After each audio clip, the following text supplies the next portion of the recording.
Welcome back, everyone. S1E1, episode 7. For those of you who aren't familiar with our format yet, every week we pick a different sitcom and watch just its first televised episode.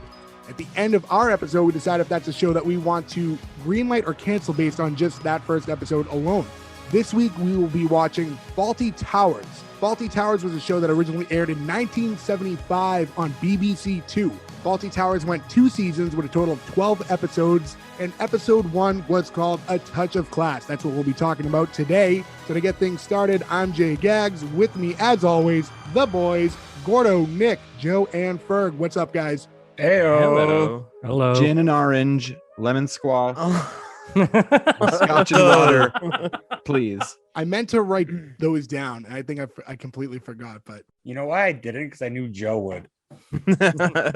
Predictable, if nothing else. So this show here is our oldest show we've done, obviously, 1975, kind of typical British style where it was short seasons. So it's like I said before, 12 episodes, but stretched into 2 seasons. That's like the UK Office was the exact same. A lot of UK shows, very short seasons. Tell that to Doctor Who.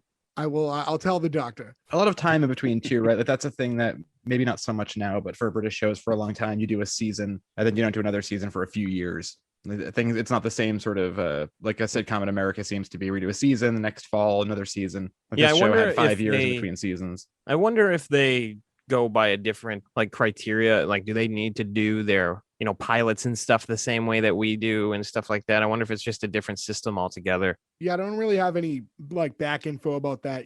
Only exposed to like the shows that really take off there. So we're not as familiar, or at least I'm not as familiar with how things tend to go over there. I know the BBC is like publicly funded by their government. I don't know if that like affects anything, but everything's paid for. At this point too, there's only a few channels, right? So if there's only BBC 1, 2, and 3, or whatever it was at the point, right? There's not like widespread cable like America would have started to have. Yeah, after and even this. when you go back to 1975, though, even here we didn't have a ton of channels yet. Like cable was just in its infancy, really. So That's true too. I'm just wondering if that's the reason. Maybe like, hey, you got a year, do your show, and next year somebody else is going to do something else, and then we'll come back to you. We'll circle back. You'd almost expect them to have more episodes to fill the content, unless they had a ton of rotating shows. But I don't know. Moving on. The intro, not really much to it. Really quick, just title screen. What that typical kind of classical music you would kind of associate with like an old London. So not really much to go by there as far as telling you what kind of show we're getting into. And it opens up with Guy sitting behind the desk at what looks like a kind of a B&B or a small style like boutique hotel. And Basil was his name. Any initial thoughts from catching that early on? What you thought, I love the hotel. I love the look of it. I mean, right, this is 10 years before we were born in a different country. So it's very quaint. I love the look of the hotel and just how sort of simplistic everything was. Yeah, I love that style personally. It's almost like a small castle in the middle of nowhere. Like gray skies suck, but for some reason it works in those areas. I'm sure blue skies would be better, but ideally. also, yeah, the initial, it's tough to look past John Cleese because he's such an icon. So like he's done so much. And, he's popped up in things like Harry Potter and stuff like that as recent as that. So you kind of know, like, I'm a fan of his too. So I kind of had an expectation out of the show, and I pretty much got what I was expecting out of him anyways. Oh yeah, and I have to go back to that. Has anybody not seen it before? Because we forgot to ask that. Oh, right. I forgot to ask. I have never seen it before. This was the first Nor time. have I. Really? Ferg? I never even heard of it until it was presented to me for the show. All right, so Gordo and I have watched it. I was going to say the shoe was on the other foot finally.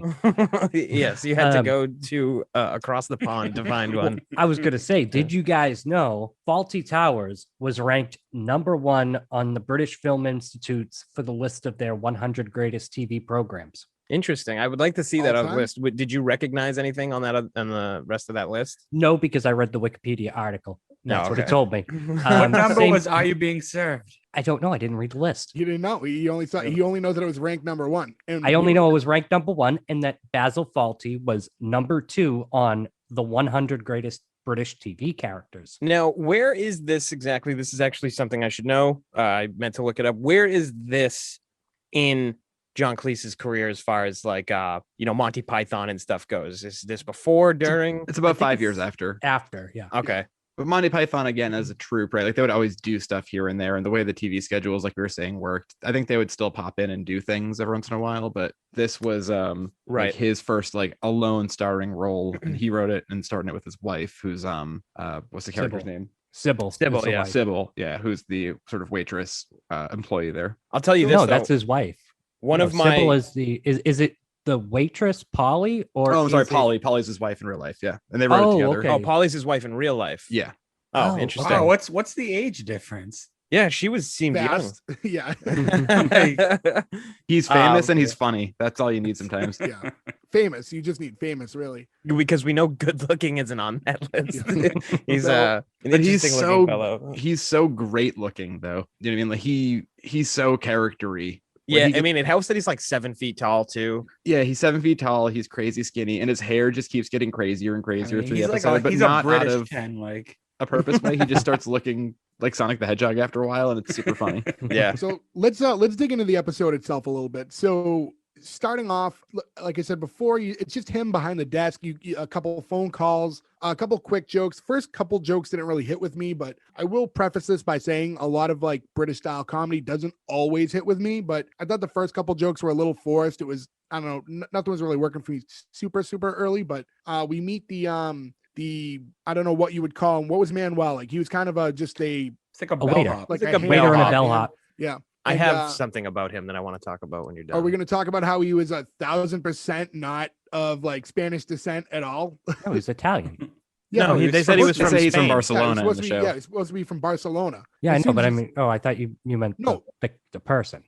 Well, that's what I'm saying. The character right. of Manuel yes. is supposed to be from Barcelona, and Yes. as soon as he walks out, you're like, this is not a Spanish gentleman at all. No. So the absolute first thing I really thought about this show is that if this show was made today, he would be Fred Armisen. I have that in my notes. That the next thing in my notes is Fred Armisen would play him today 100% is the next line of my notes. And the only other person that came to mind other than him would be like maybe Rob Schneider as well. There I'll was- take Schneider over Yeah. Armisen. I'm so sick of Fred Armisen. It would depend showing up on in the everything. genre of that movie or that show when they Yeah. made it. Like if it Yeah, was if a it came campy out- Adam Sandler thing, it would be fucking Schneider. Yeah. Either one. Yeah, of if it was the them, Fred 90s, it would be Armisen, for Schneider. sure. If it was now, it would be Armisen, and he'd have some Right. story about like how cool he was 20 years ago.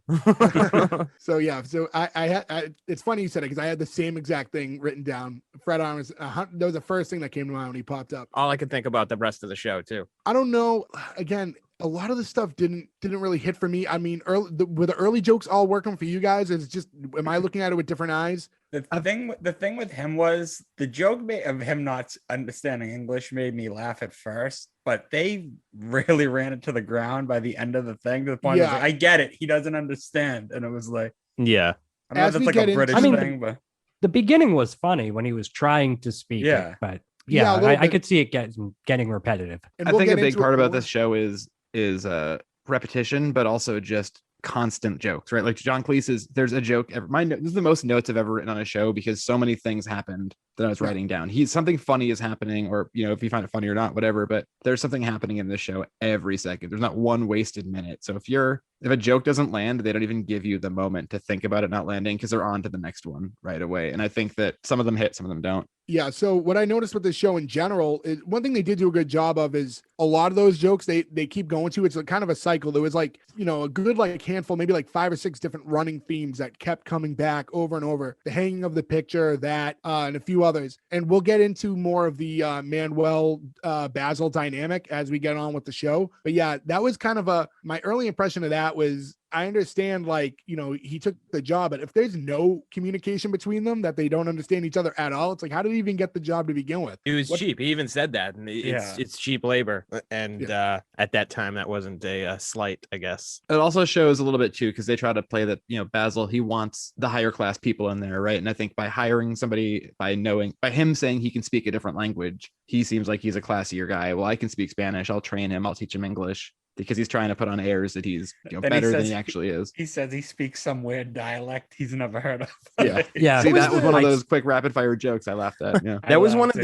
the misses I thought with the show was the underlying desire for him to want a better class of person in the hotel, but he was so frustrated by everybody regardless. Yeah. And then it was just like, well, if you're gonna be a dick to everybody, then nobody's gonna come here anyways. And then you realize that the Lord who comes, he is like overtly nice to him, so he is just being a dick to the class of people he But doesn't want not there. at first. That wasn't until when he finds out his name, when he had him fill out the sheet, and that's a few minutes away. So before he even comes in, we have the guy who's we only know him as Mr. Brown at that point, comes in with a leather jacket. Again, like you said, Basil, a complete dick to him the second he walks in, tells him he doesn't have an available room. And his wife comes in and says, yes, we do. Room 7's available. So he's kind of like stuck in a situation where he now has to check him in. And another thing I noticed early on in the episode and that continued through is like the dynamic between him and his wife, the power dynamic. Like I couldn't understand it. He was very like subservient to his wife and like what she demands of him, but she also wasn't very involved in like ever helping do things within the hotel. So she'd be like, Basil, go help these people or go do this. But then when things were like awry and he was running in 50 directions at once, she doesn't like take over anything. So is she in charge? Yeah, she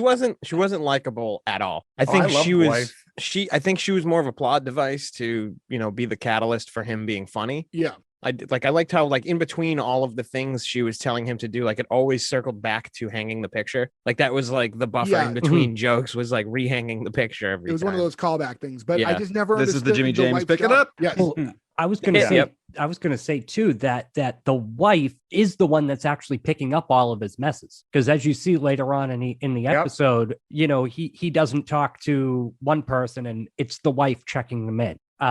So she's kind of I think the brains behind the operation, so to speak, versus it comes off that way. Yeah, But I have that in my notes too. I have him being in charge is an illusion. It's really all her. Like she's the one who doesn't listen to him about going into the safe and stuff and finds the bricks in the thing. Right. Yep. But she kept demanding things of him, but seldom did you see her actually doing the work. And, not to keep skipping ahead too much, but like, the joke Joe started off with talking about the drinks, which comes off later in the episode. The guy was asking for drinks 50 times. She was standing there at the bar. She could have made the drinks too. And when he was running back and forth, and he had like a legitimate reason at that point to run off. Yeah. And again, not to get too ahead, because that's a bulk of what happens later. I mean, this whole thing speaks to service, right? He's not very good at his job, but this is not exactly the place you want to go to order a drink or order some food. It's I also noted that none of this would work today with Yelp existing. Like, when people are more hyper aware, because right now it's just like you just want good anybody work. can be a critic. Yep. I was also going to say that like I've been in Basil's position before as one of my jobs, and like I just identify with him, not so much as the being short with your guests, but I need to write the menu. Oh, somebody's calling me to go over here. Oh, I got to go hang a picture. Oh, maintenance wants me over here. Oh, look at that. I got to answer a phone and talk to a contractor. So I totally get, like, I identify with them. And it's funny to me because that's like literally your day-to-day activities as a manager of a hotel. You don't get to sit back and just say, I'm going to sit down and do this and, screw it and close the door. And that's that. I think they did a good job of accurately portraying the frustrations of, really any workday. One thing to another without finishing the first thing. And they did a good job of that. There was a lot of running back and forth, and he was like constantly needing to do 3 things at once. But, like the being short with people, because we had mentioned Mr. Brown comes in and he's just trying to check in and he's just instantly an asshole to him. And you're like, I didn't really understand why initially. I didn't get that either. So the scene right before that, where his wife and him are talking about the advertising that he put out in the paper. And he says, oh, I'm trying to advertise to a higher class of people to keep the riffraff out. And as soon as he said keep the riffraff out, Mr. Brown is standing there in the leather jacket looking like your atypical, riffraff of that time. That's right, because it's 75, right? So a guy comes in, motorcycle jacket, fairly long hair. White sports car. Yeah, he talks about having a sports car. He's got a Cockney accent. He's not posh sounding, right? He's the exact opposite of what Cleese wants to come into the hotel, or Basil wants to come into the hotel. And now he immediately has to do it because he has to fight do I want this guy's money versus, not putting up the upper crust I want to be. I'm 100% positive that Hulk Hogan owns a jacket just like that. black with the red and yellow lining throughout the whole thing. It's like that's all I could think of for a few minutes. Completely distracted me at the time, just thinking that Hulk Hogan probably owns this jacket. It's much more Florida than seaside Florida than seaside England.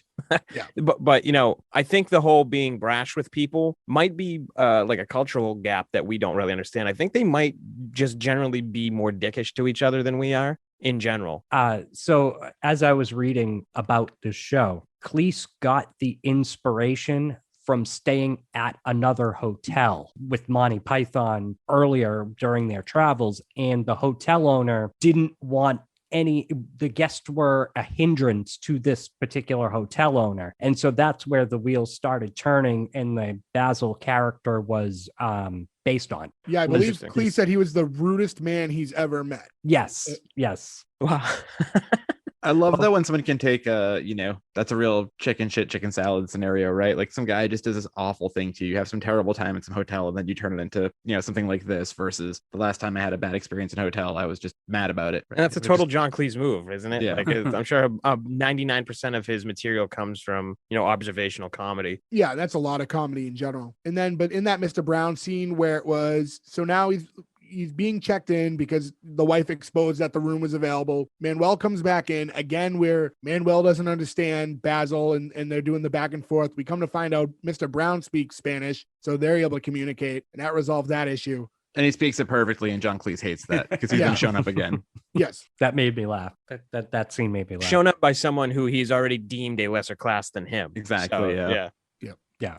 And then we move into the the restaurant area, which I did like the way that it was kind of set up with this, there were kind of like just 3 sets that we were working off of, with the exception of a couple outdoor scenes. Yeah. And it was like to the left was the bar, then there's the main area, and then to the right was the restaurant. And it very much kind of came off like almost like you could just visualize it panning out and seeing like the sitcom style where just like 3 rooms were there, and then you'd see the lights on top. But it was Oh, please go ahead. I was just going to say to that, I love that you don't see any of the rooms. I love that this entire episode takes place in the bar, the lobby, and the restaurant. You don't end up in any, it doesn't take away from where you're at and whose idea of what's going on it should be, the perspective. All the focus was on the acting, really. Yeah. And I thought even with the limited sets, they did a good job of portraying the hotel. Looked like, a standard kind of small style boutique hotel. The restaurant, very reminiscent to places I've been before, the simple style where they're doing the continental breakfast. When we see that, we enter into Manuel gets called in again, and it's Manuel doesn't speak English version 3. It was just the 3rd time they went to that joke in the first few minutes.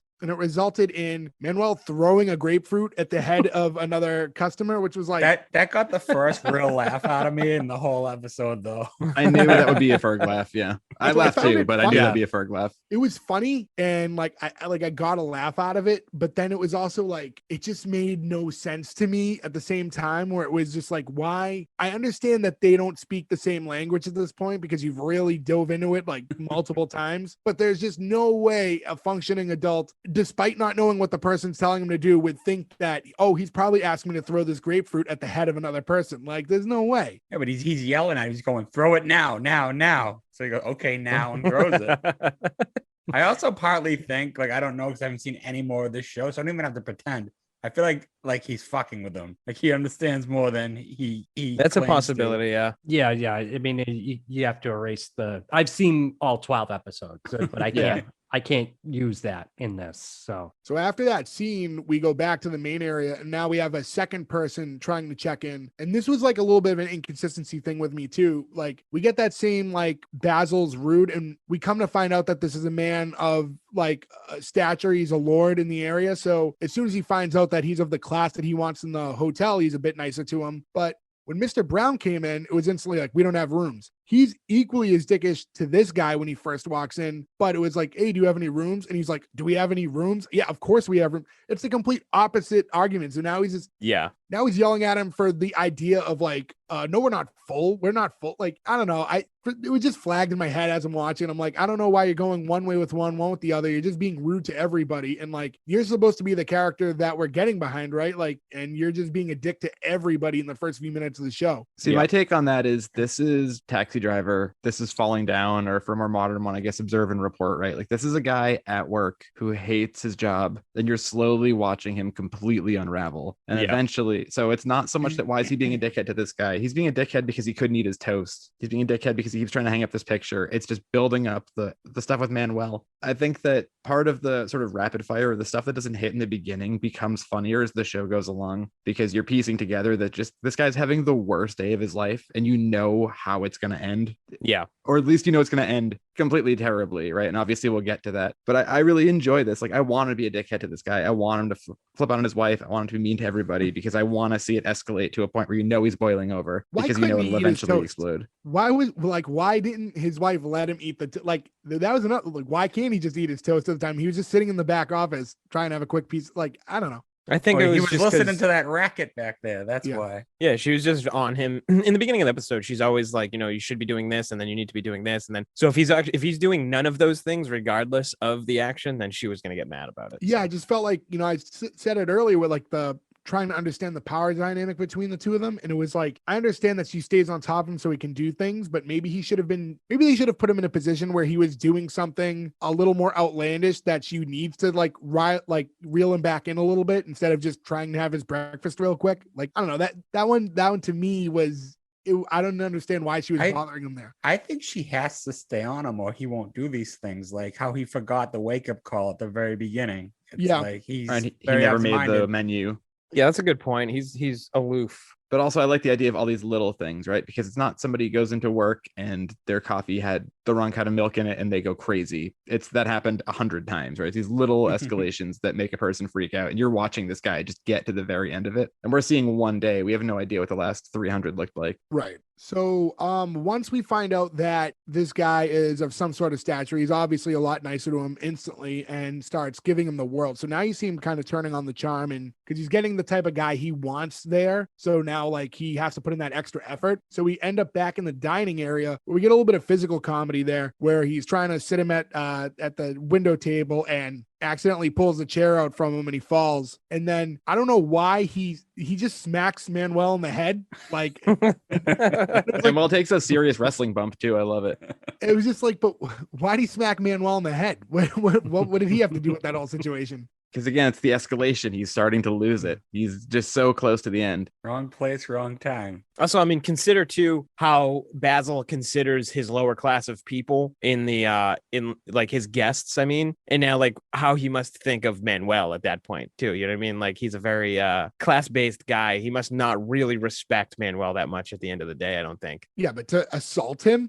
Well, sometimes you need to hit someone. This scene too, right before this, is when Manuel won't get the luggage. He can't figure that out. So you see John Cleese run outside to go get the luggage at the car, and just him running out of the house. It's also a very Uncle Phil throwing jazz out of the house for the way it's framed and everything. Yeah, I think some of the best stuff Cleese does in this episode are the two scenes where he's outside of the hotel. It's just that scene actually bugged me though, because this dude took his stuff out of the car, walked it up 2 flights of stairs, and then just left it in front of the door. Why couldn't you just bring it in? Because it's a fancy hotel. I guess that's it. Yeah. Fancy I don't know if that's might pick it up customary from or the not, car. because the other guy who the leather jacket guy, he says that all the stuff's in the car still. Yeah. So it's strange that the Lord would do more work than the sort of Cockney sounding guy. Right, but the Lord may not have had a vehicle with him. Maybe he got dropped off and then had to walk his stuff up. That's possible too. Yeah, he may have taken a cab or Because something. if you have a car to leave stuff in, that's one thing. An Uber. Just leave your bags in the middle of the street and walk away, because then they're unattended completely and anyone can grab them. And if you guys could explain to me, I was a little confused by this. So then it was he asked him the what was his name again? Lord what? Melbury. Melbury. Yeah. So Lord Melbury asks Basil to cash a check for him so he could go out and so he has cash with him. And like I understood that concept, but I was a little confused by Basil's reaction. Like he seemed like excited to do it. Like it was like good for him, but it doesn't, under normal circumstances, cashing a check for someone doesn't affect you, like unless you charge a fee. Like it didn't really matter, right? I think it's the class of going to the bank with a check that's from the Lord, saying, hey, this guy's here. I need you to do this favor for me and cash this check because I've got this high class person because he has to go into town, right? Which I think even it's a small town, going into town seems like a big deal to him. See, I didn't read it like that. I didn't think he was excited. I think he was acting excited, but I took it as he didn't have the money, so it was a big deal for him to do that, and he was. That's what I Yeah, thought. I agree too. Well, I think that escalated though, because at first he's like, "Yeah, I can cash you a check," and he says a small amount of money, like 30 pounds or something.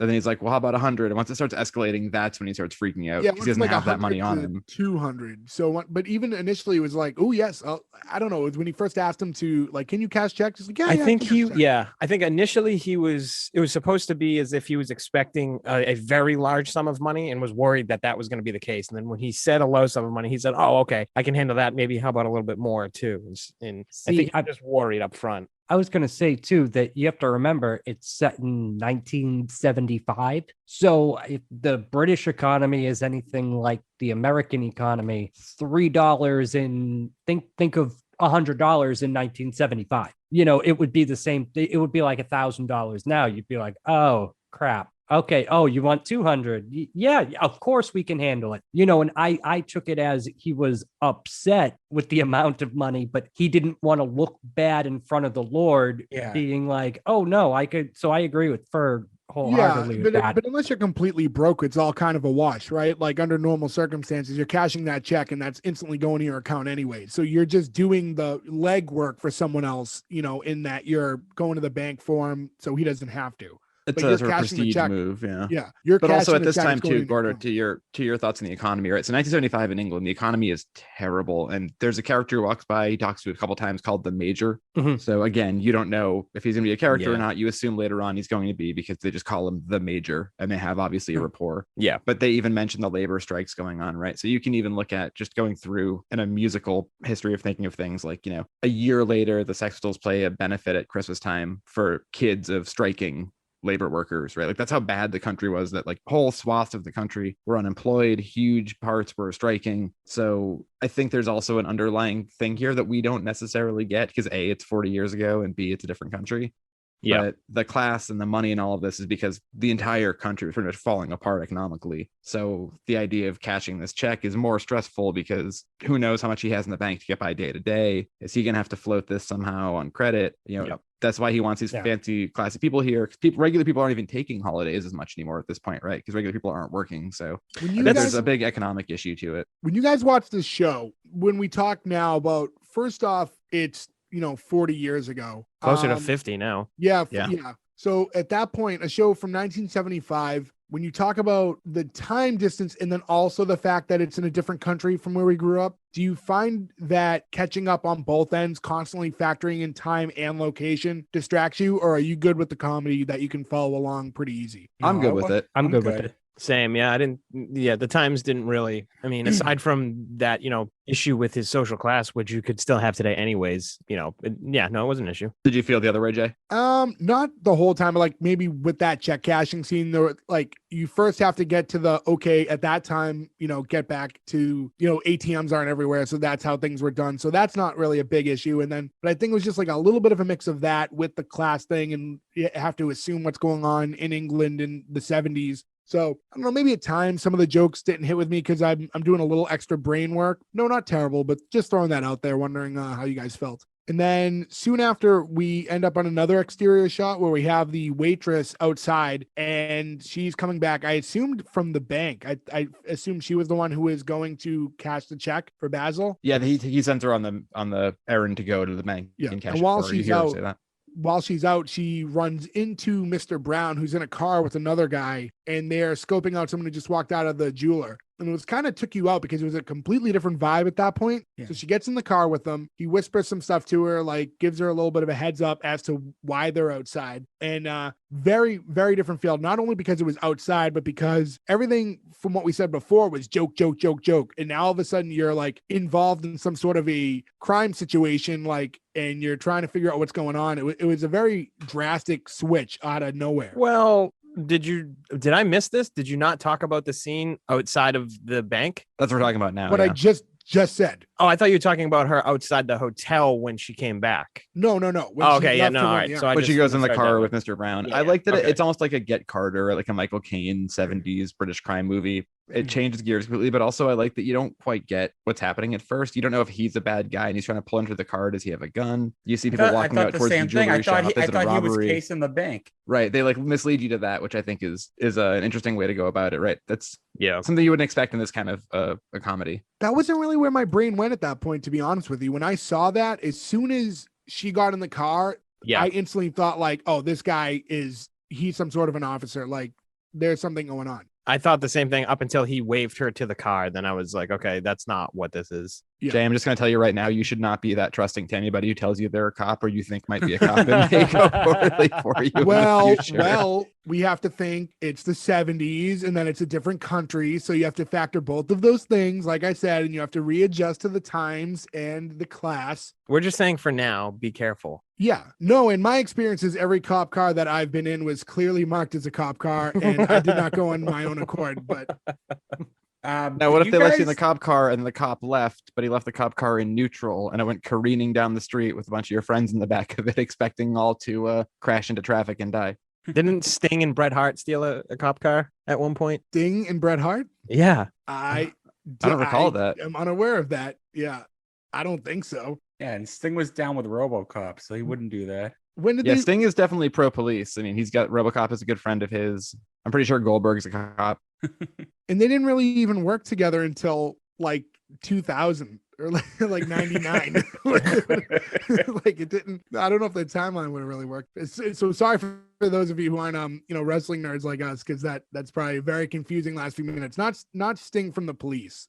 Yeah, if we picked Desert any wrestler who didn't have a name of somebody who was more famous in the non-wrestling world. Like, okay, England, Sting. Yeah, if we said like a more important, more famous wrestler, like, I don't know, Nails, people would have got it better. Yeah, of course. He's the opposite of a police officer, though, so that's kind of confusing too to the last conversation. It was Sting and Lex Luger, okay? I Okay. just mixed up. Yeah, I don't know why I thought Bret Hart. That makes more, the pairing makes more, the story I'm still Yeah. unaware of, but it makes more sense now. Yep. That was WCW before I watched. I don't think so. That sounds, I mean, Luger came back in, 97? Oh my God, this is turning into a different podcast all of a sudden. Yeah. All right, let's reel this back a little bit. All right, so now we see Polly is she comes back in and she's trying to tell Basil what's going on. So the fact that Mr. Brown filled her in with something and then now she's running in and trying to tell Basil what's going on, like at that point I would assume Mr. Brown's the good guy in the situation. Plus we did see like a suspicious person walking out of a jeweler. Yeah, I think it's you know pretty what my obvious. guess was? Like before like it all came, I figured that he was actually the Lord and the other guy was just broke or his servant. I was like way off, obviously, but like You're I going for thought like a that- coming to America thing. yeah, I thought it was gonna just be like, oh, don't judge a book by its cover. I'm not coming here again with the way you treated So- me. And I'm like, oh no. That actually goes back to one of the notes I had. I don't think this show is meant to be. I know it goes against what we do on the show. I don't think this show is really meant to be as analyzed. You know what I mean? I Oh, think no. it's No. slapsticky. Like it's a short British comedy, and it's just it wasn't meant to be. What if it was a hotel run by dinosaurs? Could we analyze it then? Yeah, he could. As long as it wasn't cavemen, I'd watch it. So we'll eventually do a caveman episode. We've talked about this before, episode 2, when we did dinosaurs. I really need to wait long enough so that you guys aren't in this headspace that you guys have been in for the last few weeks where you want to dislike it. Because I think with enough time, when you watch it, you're going to come to love that show. So as much as I'm sure everyone listening wants us to do cavemen as soon as possible, I'm sorry, we're going to have to wait a little bit because I really want the other guys sitting here to be, of open mind and heart when It's we been a do few finally weeks. talk It's been a about it. decade of not wanting to watch that show anymore. Have you ever known me to change my mind once it's made up? So at this point, we finally see the bar scene I was talking about earlier. It's a small bar. And again, there's no like bartender. It looks like Basil is in charge of the desk, the restaurant, and the bar, which a little Seems weird. dumb. Yeah, you'd think they'd have at least one person working the bar. But in any event, he's in there. When Lord Melbury's there, he's admiring his coin collection. Was it? It was a coin collection? Yes. Yeah, it was a coin collection. One thing, the bar is my favorite part of this whole set altogether. I want to be in this bar so badly.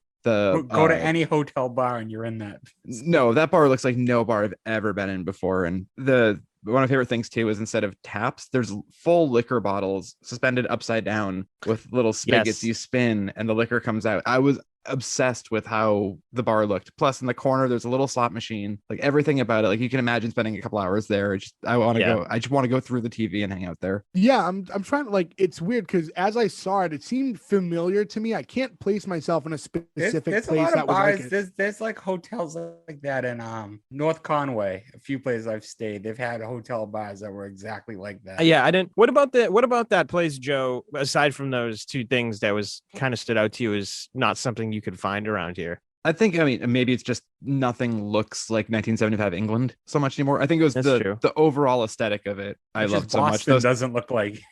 Yeah, I think. Yeah, but I'm not saying that I'm sad bars don't look like that. I'm just saying the idea that that's not something we have here, whether it's by time or by location. It made me want to go there. You see a more familiar, like, to that bar when you're at smaller hotels or bed and breakfast type places that have low occupancy. Like, that's the kind of places you'll see a bar like that where it looks like a converted home, where like that bar was probably the living room until they turned it into a hotel, you know? Yeah.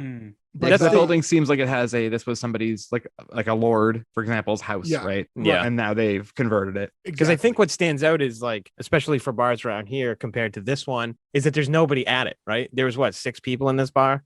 Yeah. You know, and it's just like everybody's kind of off quiet in their own area. And that would be. It was talked about earlier in the episode. I think they have 22 rooms. I think that's what was early in the episode. So when you have 22 rooms, you know, and if they're all full under, you know, rare circumstances, which it sounds like they're very seldom full. Yeah. How many people are really sitting in that hotel at any given time? 40 people, 50 people, if they were full? Well, I was also going to say too, like any other smaller hotel or anything like that, you know, you have dining hours and you have bar hours. So yeah, I just kind of imagine, you know, okay, check-in's already done, dinner service is already done, so now I can go and, you know, work the bar. Because I mean, I'm picturing that Basil and his wife live there. Like I imagine that they all live in that hotel. Yeah, I imagine they have a suite that they live in. Oh, there's also have suites. There is also a point where he checks his watch and he goes, "Oh, it's 6 o'clock already." So I think that's when his shift changes from lobby to bartender, and I think maybe even the bar itself just opens at 6. Right. So I don't think it was open the whole time, and he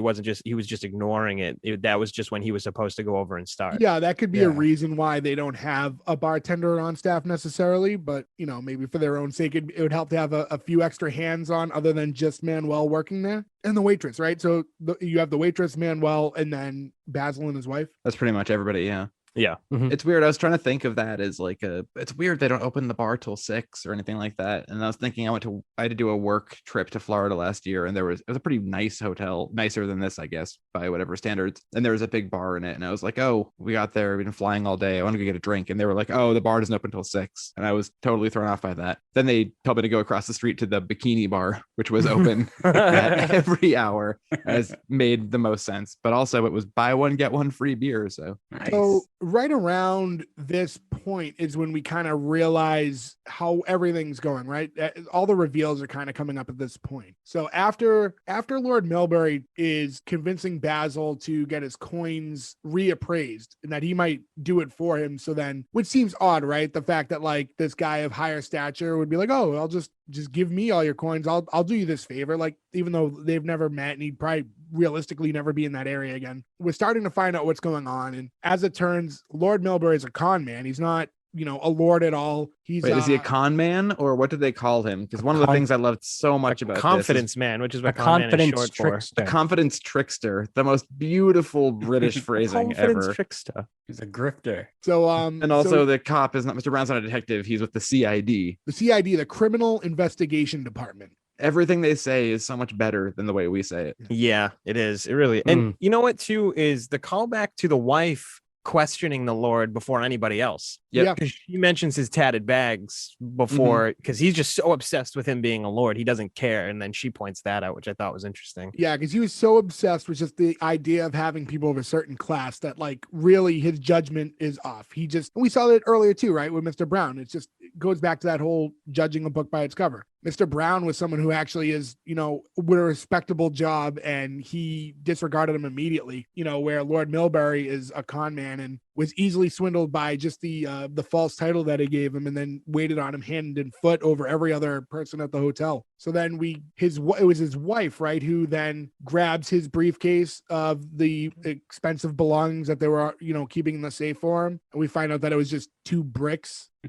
And this is perfect because this is where he finally completely loses it. And I think the best stuff Cleese does. Yeah. When I was watching, another thing I said, I was like, Ferg probably, I don't know if Ferg will like this show or not, but I know Ferg will like this. You scene. bastard! Yeah, he calls him a bastard multiple times. He tells him when he hopes his head gets knocked off by a golf ball. Like he's just fell over laughing. Is that Ferg?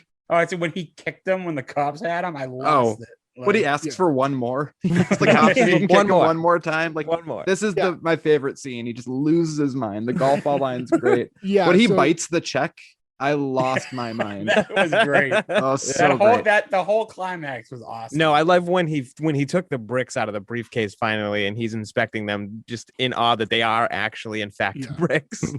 He like held them up like against his face, and he like clinked them together. So I wonder if they were his bricks from the callback from earlier, the wall he was supposed to have built. Oh, I was just gonna say, it's a callback to he talks to the mason who just dumped all the bricks in his property. I was under the impression you were actually going to build a wall.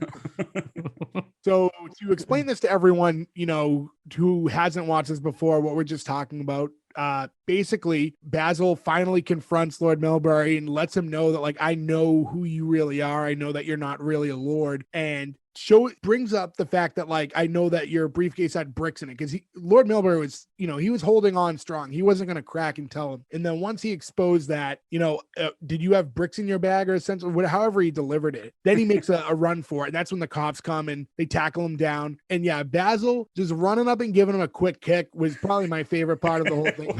That was physical comedy that was like done right and made sense, right? Like he's mad at someone with reason, and like, under no circumstances should you assault, a person when the cops are already involved, like, and it's being handled. But he was betrayed by him, and he was so mad that he had to let his aggressions out. I was going to say the other key thing that makes this scene really funny too is the actual lord and lady of the show that was supposed to be there actually is in the lobby. While all this commotion is happening. Yes, which causes them to decide to stay elsewhere. They're like, forget this, we're done, and they just take off. And we didn't get into it too much. There was the constant callback with the picture. We brought it up before, but like the hang in the picture thing was like a nonstop joke. And right before the scene where he had to go into the bar? When did he finally lose it and smash that? That's the very end. Was it right? The last scene. That's when you get the last one. The bar patrons come back in and ask for the drink. When they ask for the gin and orange, the lemon squash, and the scotch and water, he just smashes the paintings. He's finally done with it, which is a great button, right? That was another laugh. Yeah, it was, and they did a good job with that. The jokes weren't lost. Anything that was brought up earlier, they kind of readdress, and there were a lot of subtle callbacks too. So I thought the show did a really good job with keeping those running themes alive throughout the episode. And that was definitely like the final one. Like, we said the drinks that were asked of him to make, 7 times that he just kept, getting, called in other directions and just kept forgetting. Yeah. And that all led to other callback joke, which was the hanging up of the painting. So they did a pretty good job there. And that's basically it. That's the whole show. Any final thoughts on just that show, things that we didn't touch on yet that you guys wanted to bring up? One other thing I love during the John Cleese freak out at the end is he calls them snobs. Like he goes through the whole thing about wanting all these higher class people, and he just cracks again and yells snobs at them. It's so perfect. I also what bothered me was I understand kind of why he didn't like what's his name, Mr. Brown. But then in the end, he saved his business and it saved him from losing all that money. And he still like pushes him aside when he offers to buy him a drink because he feels bad for him and stuff. And he's just like a dude. He just really hates this guy for no reason. And I don't understand that. Yeah, most people would at least thank that guy a little bit, or take the free drink. Either way. Especially out of one of those cool upside down bottle twisty things. I would take that drink all day long. You're going to buy me one of my own drinks, you jerk? The only other thing that I wanted to touch on, and we talked about the grapefruit when he threw it. But my first real laugh in the show is when, before he threw it, he picks it up off the floor and dusts it off and puts it back on the plate. It killed me. There's a lot of great laughs. There's a lot of fun in this. So I guess at this point, there's nothing left to do but go around and decide if this is a show that we want to greenlight or cancel. So I'm going to go in the order that I see you on my screen. So starting off with Gordo, I think I already know the answer, but greenlight or cancel? Greenlight. I enjoy slapstick humor. None of this was lost on me. I laughed throughout this whole episode. I like the idea of this show being set at a hotel. I think that, we've talked in the past about being introduced to what's the perfect amount of characters to be introduced to. And I think that this was the right amount of characters with the right amount of substance. And because it was in a hotel setting, we don't know if the major is going to be there or if another lord is going to come or what have you. So the culmination of everything is the reason why I would give it, a green light. It's a great show. Timeless. It's classic. Nick, how do you feel? Green light, cancel? So my problem with the show was that it felt like a really long skit more than it did an episodic TV show. So I didn't know how much you could really get out of this. And I realized that's what made me want to watch more of it. Because if they could keep going with this, then yes, I do think it could be an interesting show to watch. I agree with Gordo that there was a good amount of characters, main characters, and I'd be curious to see the clientele that comes through there and what it does to Basil. So I would greenlight it. I want to see more. And I think I am going to actually watch more of it. Ferg, how do you feel? So I was really on the fence with this one for most of it, where I was like enjoying it, but I wasn't sure. The whole last section of that put me over the edge, and it definitely gets a green light from me. I think Basil's just so hateable. I want to see more bad things happen to him. So green light. Joe. Yeah, I agree with everybody. Definitely a green light. I love the build. I love watching him simmer and finally explode. And I love waiting for it. Cleese is amazing in it. The cast is great. I love everything about the location and what everything looks like. I'm obsessed with that bar. I laughed so much throughout this, with no knowledge of previous seasons or episodes or everything like that. I would greenlight this in a heartbeat. I think that watching John Cleese do this every week would be a lot of fun. Well, that leaves me. And so I think this show did a lot of things right. And I think the way they call back to jokes and having running themes was done really well. I do think a lot of the characters were well defined. But ultimately for me, I'm the only guy who's going to be canceling it, apparently. It just didn't hit with me. I think Nick nailed it, though, when he said it felt like a skit. And I think that's what I didn't like about it, is that I just didn't feel like this needed to be a long format show like that. And I was trying to explain it earlier, where the way the sets were, I was kind of rambling on. And I think ultimately what I wanted to say is what Nick said. It just kind of felt like a long SNL skit. And I didn't think it needed to be a whole show. So for that reason, it just didn't work with me entirely. I was finding myself bored at points. The end I thought was great. I really did like things about the show, but yeah, for me, it's a no, it's a cancel, but that really doesn't matter because we're on a 4-1 here. So congratulations to Fawlty Towers. You continue on. You are going to get the green light from us. So that's it for us this week. Thanks everybody for listening. You can find us on social media. All the links you can find at s1e1pod.com. Also, S1E1 Pod is our Instagram, Twitter, and you can find us on multiple other social medias that way. Thank you guys for listening. Please subscribe, rate, and we will catch you again next week. Thanks. You snobs. Bastard.